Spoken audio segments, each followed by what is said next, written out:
Hi all, I'm Jack from Quilting Dreams. Today we're going to have a look at embroidering our hoodie with a business logo. So it's starting to get quite cold here in Australia, and with that I'm looking to wear something a little bit warmer through the winter and while I'm doing my tutorials. So with that I thought, what a better way than to embroider my business logo on here so that I can wear that through some of my tutorials, and just on those cold days wear that out and about. And you know, that's something that if you have a business, small business or a business of any kind, and you want to keep your staff nice and warm, it's certainly something to consider, putting a logo across the front or even a logo up in the top corner or something on the back. It's certainly a great idea. It is publicity for your business, and two, keeps all your staff nice and warm. So what a great way to publicize your business and keep everybody warm. So with today's tutorial, we're going to embroider the hoodie using the Brother machine in the background here. So this is the Brother PR1055X. This is a really cool machine. I love using it. I find it really simple to use, and it's a great machine. We are going to use the Maggie frames. So these are frames that are magnetic, so they're just like a couple of the others that are out there. So they're in a magnetic frame. They're quite tough to pull apart and put together, but they do hold everything beautifully in place when you're doing your embroidery. So great frame. I'm going to use a medium weight stabilizer for today's tutorial. So because the hoodie is blue, I'm going to use a black one so that it just sort of blends in quite nicely. Now, I think anybody that watches my tutorials knows I love pink. I have pink nails, I wear pink sneakers. I just love wearing pink. So I'm going to actually stitch the logo, my business logo, Quilting Dreams, on here in a hot pink colour. So let's see what that turns out like. I haven't done this before, so we're going to do this together, and let's get started. Okay, so firstly what we want to do is get our stabiliser. So we're just going to, we want to make sure that this overlaps the Maggie Hoop. So we want to cut this at 19 inches. We know that the width will be fine because I know that goes across. So we're going to trim this at 19 and pop that nice roll to the side. Now if we just grab our Maggie Hoop here, and then we know that that's going to fit beautifully. So if we were to do it this way, that would be quite a tight fit with the width that I've selected. So I just pop it this way, so I know that I've got plenty there to work with, and I know that there's not going to be any slippage. So next step is we're going to prepare everything ready to pop it on the embroidery machine. Okay, so we have the board here ready to go. So what we're going to do first is pop the jumper over the board and pull that down. Okay, and we've got that nicely over the top there. With the Maggie Hoop, what I want to do is I actually want to have the design sitting 7 inches down from the neckline here. So I want that 0 point on either side to be at that 7 inches down spot. So firstly we're going to pull apart the Maggie Hoop. Now these are quite strong and they can be a little challenging at times to pull apart.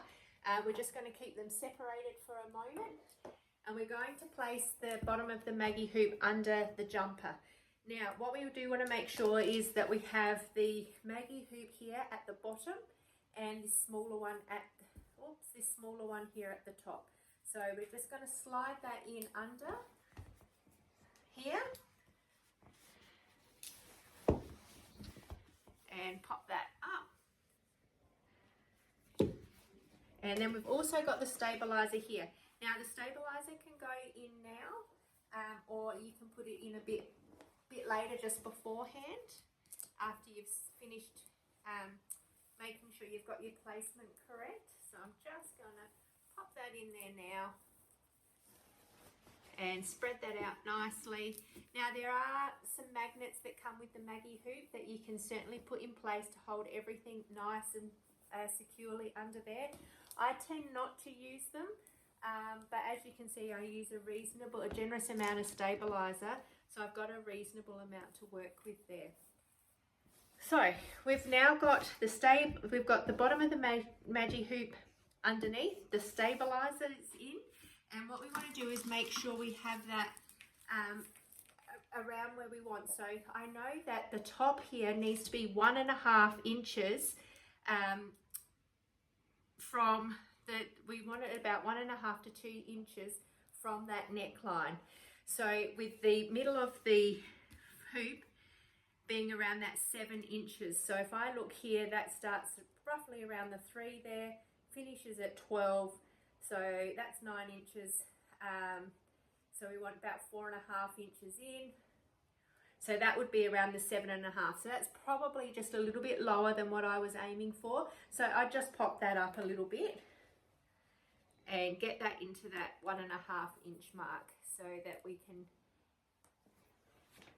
just pop that down.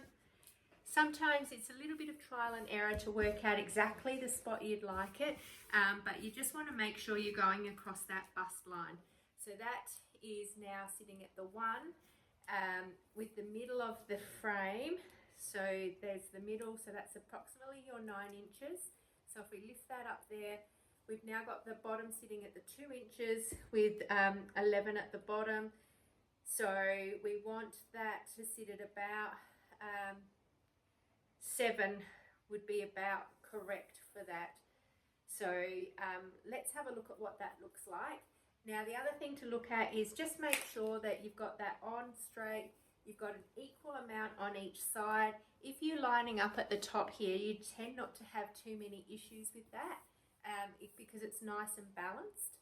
And you've got the side sitting here, and I can see here, I've basically got a hand's width if you were just looking at that. So let's have a go and see what this looks like. So remembering we've got that bigger part down the bottom, and we literally go like that and it's on.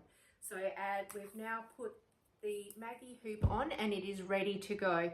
So what I'll do is I'll just quickly make sure we've got that in that perfect alignment, and we've got, so let's have a look here and see if we need to replace it or whether we're pretty close. So if I look from the side, we've got about the 4.5 there to 5, and I go the other side, we're around that 4.5 to 5 there. If we look from the top, we're just over the 1 inch, and so what I do is just have a bit of a look here, just looking at what that looks like on both sides and making sure that that's nice and taut.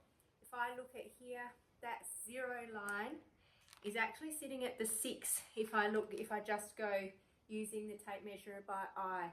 So what I probably would do is take the time now and just move it down 1 inch, just so that I can get that in position.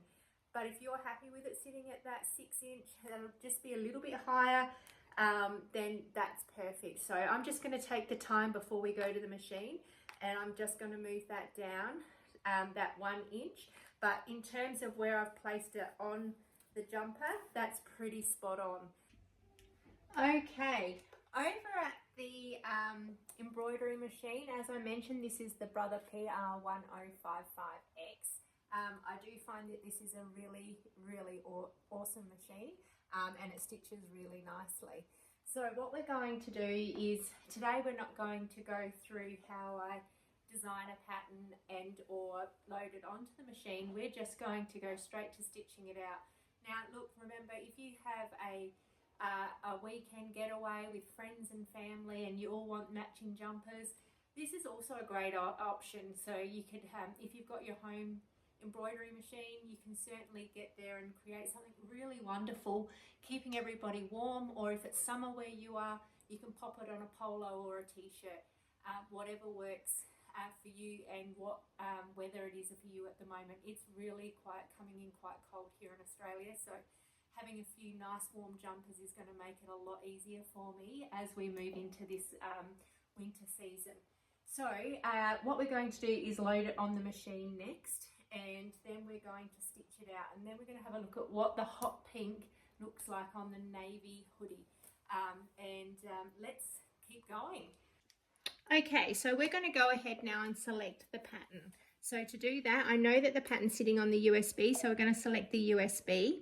We're going to then use the scroll buttons here on the side and scroll down to where we have Quilting Dreams. We'll select Quilting Dreams. That's going to display on the display point there. It's got Quilting Dreams established 2022, and there's a line above and below that. We're going to set that because that's the one we want. Now I don't need to change the size or rotate it for this particular pattern. So we're going to go ahead and say edit end because we've completed all of that. The next step we're going to do is outline, get it to outline where it's going to stitch out. So that way I know whether or not it's going to hit any part of the frame, because we want to make sure that it stitches inside the frame, and B, that the machine doesn't hit on any part. Being a non-standard frame, the Maggie frames, you do want to make sure you check that. So we're going to go ahead, and you'll hear the machine start to move around. And what that's doing is doing an outline for me of where that's going to go. And that's just perfect. I can't hear it touching anything, and it's working quite well. So that's just repositioned itself back into the middle. I'm then going to select embroidery. Now here, it's currently set to embroider using number 1 thread, and my number 1 thread is white. So we don't want to stitch with white in this particular, on this jumper. We actually want to use the hot pink, because then that will match my shoes and my nails and everything like that. So we're going to change that here by using this wand key down the bottom. So we'll select that. We're going to press number 4. So that changes the thread color for you to number 4, and we're going to select OK. So from there, we are all good to go. So we're going to allow this to stitch out, and we're going to see what it looks like once we set this going.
Okay, now that that's finished, we're going to select the OK button over here on the screen. So that tells us it's finished because there's a flashing light just before that. We're going to remove it from the embroidery machine. So to do that, we just lift up here and pop down on those 2 clips there, and then we slide it on out. So we're going to take that over to the table, and we're going to have a look at what that looks like. So we've now finished the embroidery on this jumper. So what we need to do with the Maggie Hoop is just pull it apart. So it's as simple as just pulling it apart and popping it to the side. That's how simple it is. There's no, we don't need to tighten up the screws or loosen the screws. It's just so easy, and our jumper is complete. So what we'll do here is turn it inside out, and we'd have this excess stabilizer, and we'll just trim that away. But you can see from here on the inside how we've got this slight amount of pink showing. So that's just telling me that that was a perfect embroidery. It's not all white and the pink hasn't closed over. So for me, I'm really happy with that. Some people may like it a little bit further in, but I think that that's turned out just beautifully and it's just the right amount, and so that just tells me we've got good tension. I use the TOA gauge for my tension checks on all my machines, and this one's no different. So I'm really happy with how that's turned out. I'm going to trim that away and then let's see what it looks like on. Thank you so much for joining me on as we embroidered today's hoodie. This is going to be such a lovely warm jumper to wear this winter. It is cold in Australia, so I'm super excited to be able to have this jumper with me. Look at that beautiful hot pink stitching there, perfect placement across the chest there. Matches my nails beautifully and also matches my sneakers. You can certainly create any jumper that you like, any type of embroidery that you like. If you're a part of a club, a part of sporting team, going for a weekend away, and you want to have something that creates a memory, by all means send me an email at admin@quiltingdreams.com.au and I'd happy to help you with embroidering a jumper. Or if you're at home and you've got an embroidery machine, hey look, those possibilities are endless. Go ahead and just think of, you know, those wonderful opportunities that you have to be able to embroider. Today I used the Maggie frames. I find that these frames are incredible. I love using them. They're a great magnetic frame. They do make the job a lot easier. It's really simple to line it up on the large hooping station and pop it on and get it straight into that machine. I find that it saves a lot of time. Great tool to have in your kit. I have a number of them and I plan on getting more of them. Until next time, keep crafting and have a lovely day. Thank you.